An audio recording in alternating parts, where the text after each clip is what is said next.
بص يا معلم، خليني اسالك سؤال غريب شويه. لو قلت لك ان الزمالك ممكن يعمل مليار جنيه في السنه، هتصدقني ولا هتقول ده شكله شارب حاجه ساقعه؟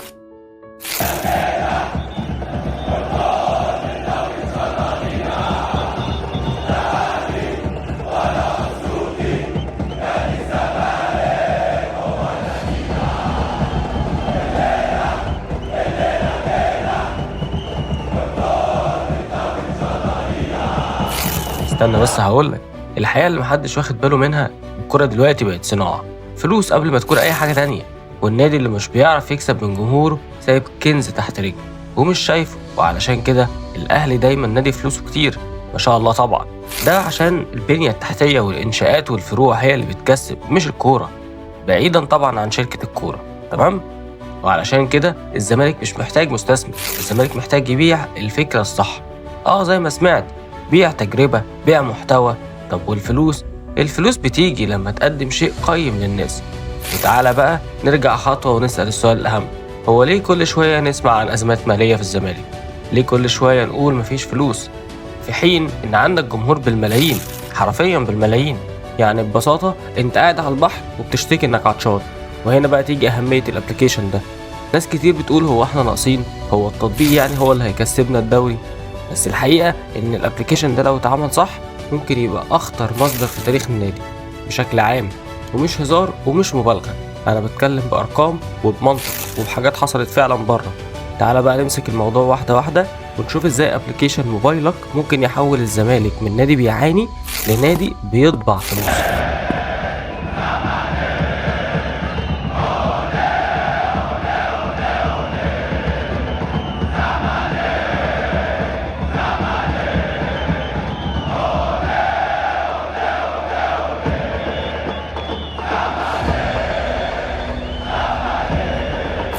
وقبل اي حاجه يا صديقي الزملكاوي، متنساش تنزل التطبيق. هسيب لك لينك التطبيق تحت في الوصف وفي اول كومنت كمان. يلا نكمل كلامنا بقى. تعالى اقول لك انت لما تشترك في التطبيق هتستفاد ايه. بس قبل ما اقول لك، تعالى يا صديقي نحط شويه ارقام. تخيل معايا كده واحده واحده. عارف يا صديقي سندوتش الشاورما بعادي بكام؟ بالظبط كده زي ما انت قلت، بتاع 150 جنيه مثلا. واحنا محتاجين منهم 50 جنيه بس، يعني مش حق علبه سجاير. مقابل ال 50 جنيه دي في الشهر هتستفاد بكل شيء حصري عن الزمالك. كورة هتلاقي، سلة ما يضرش، يد موجود، بمختلف الفئات العمرية، وخد عندك كواليس من أرض الملعب ولقاءات حصرية من غرف الملابس، كل حاجة. ده غير المسابقات والتحليل والترفيه، كل حاجة حرفيا. ده كله كوم، وإنك كمان هتستفاد بخصم على المتجر، وهنيجي للمتجر كمان شوية. وبالنسبة للناس اللي بتقول إن ال50 جنيه دي بيتهم أولى بيها، طبعا بيتك أولى بيها، ولو عملت غير كده يبقى حرام عليك اصلا. بس انا بتكلم في العموم يا صديقي. انت عارف انت لو رحت ماتش الزمالك تمن التذكره اقل حاجه 75 جنيه. انت عارف لو رحت قهوه تتفرج على الماتش هتدفع اكتر من 50 جنيه دي. وانا مش عايز اقول لك جمهور الزمالك بيبقى شكله عامل ازاي في الاستاد، ولا الاعداد اللي بتكون موجوده. لا، انا هخليك انت تتفرج معايا وتحكم.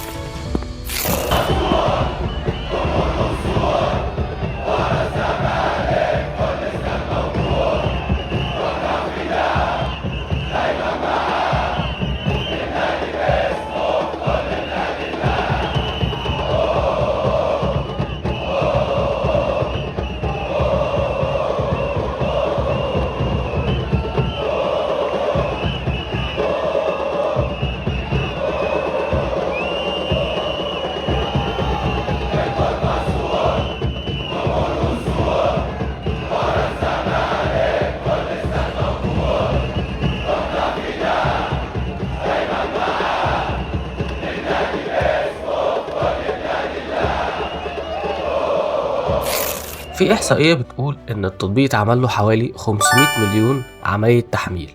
500 مليون، يعني إحنا لو خدنا ربع الرقم ده هيبقى حوالي مليون وربع مشجع، مليون وربع بني آدم. اضرب بقى المليون وربع دول في سعر الاشتراك 50 جنيه في الشهر، يعني بتتكلم تقريبا في مبلغ 62 مليون جنيه في الشهر. يعني انت بتتكلم في مبلغ حوالي 750 مليون جنيه في السنة. مليار الا ربع يا صديقي كل سنة.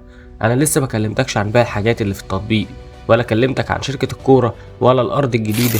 انا بكلمك في بند واحد بس في التطبيق. هترجع تقولي هو مين يعني اللي هيدفع 50 جنيه؟ اشتراك كل شهر. بص يا صديقي، الموضوع ده مش جديد، اغلبيه المنصات الفيديوهات عاملاها والامثله كتير جدا، ولكن انا معاك للاخر هقولك ان انت صح. وعلشان كده انا ما قلتش كل الناس هتشترك وخدت ربع الناس بس اللي نزلوا التطبيق. المهم التطبيق هيقدم ايه للناس؟ زي ما احنا قلنا، محتوى حصري، كواليس، تدريبات، لقاءات، حاجات عمرهم ما هيشوفوها على التلفزيون. الناس بتحب تحس انها قريبة من النادي، وده هيبقى المحتوى الحقيقي للناس. وندخل بقى على المتجر. بدل ما المشجع يلف على المحلات ويدور على التيشيرت المضروب، كلنا عارفين ان اي نادي بيكون عنده ستور خاص بيه بيكسب منه ملايين، وريال مدريد يشهد على ذلك.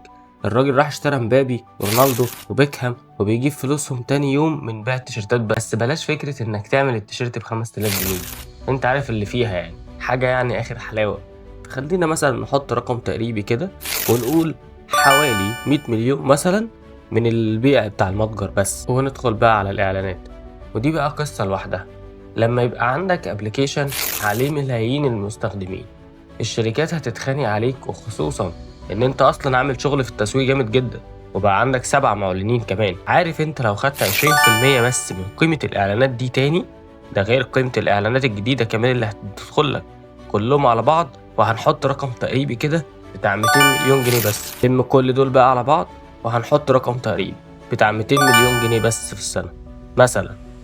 بس استنى، احنا لسه مخلصناش، في كمان حاجة جامدة جدا اسمها الجمهور العالمي. عندك مشجعين في الخليج، اوروبا، امريكا، الناس دي مش عارفة تتواصل مع النادي. الابليكيشن هنا بيكسر الحاجز ده، يخليهم يشتروا يدفعوا بالدولار. بالدولار يا معلم. وخلينا احكي لك قصة كده سريعة. تخيل واحد زملكاوي عايش في السعودية، نفسه يشتري تيشيرت رسمي، مش لاقي، نفسه يشوف كواليس النادي، مش متاحة. فجأة لقى الابليكيشن، دخل اشترى بقى جزء من النادي رغم انه بعيد في بلد تانية. الراجل ده لوحده ممكن يجيب دخل اكتر من 10 مشجعين في مصر مع بعض. فخلينا مثلا نحط رقم تقريبي كده للمشجعين العالميين، وهنقول برضه حوالي 200 مليون. يعني انت بتتكلم في حوالي توتال اكتر من مليار جنيه في السنة تقريبا. وعارفك وشايفك يا اللي بتتريق وبتقول مليار ايه اللي هتعمله من الابليكيشن ده، كان غيرك اشطر. احب اقولك ان في تطبيقات كتير جدا بتطلع اكتر من كده، وعندك تود خير دليل، شوف عليه كام يوزر وعليه كام اشتراك، فهتتأكد ان الابليكيشن يطلع مليار جنيه مستريح. بس برضو ارجع واقولك اني همشي معاك واقول ان مش هيطلع المليار، وهيطلع يا عم ربع المبلغ ده، يعني حوالي 250 مليون جنيه بس كده. بعد كل اللي قلتهولك ده هيطلع 250 مليون جنيه في كل سنة. تمام، اتفقنا؟ تعالى بقى اعمل لك مقارنة بسيطة.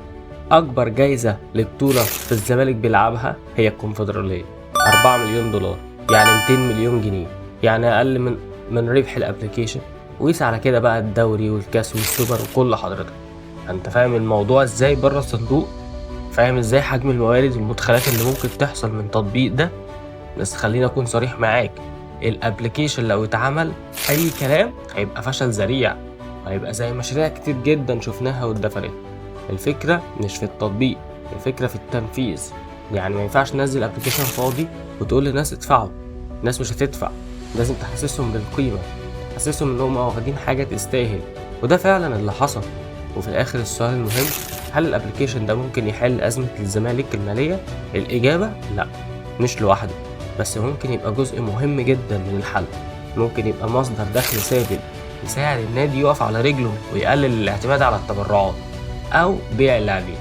وبصراحة لو الزمالك نجح في الموضوع ده، ممكن يبقى نموذج لباقي الأندية في مصر، ونشوف نقلة كبيرة جدا في الكرة المصرية كلها.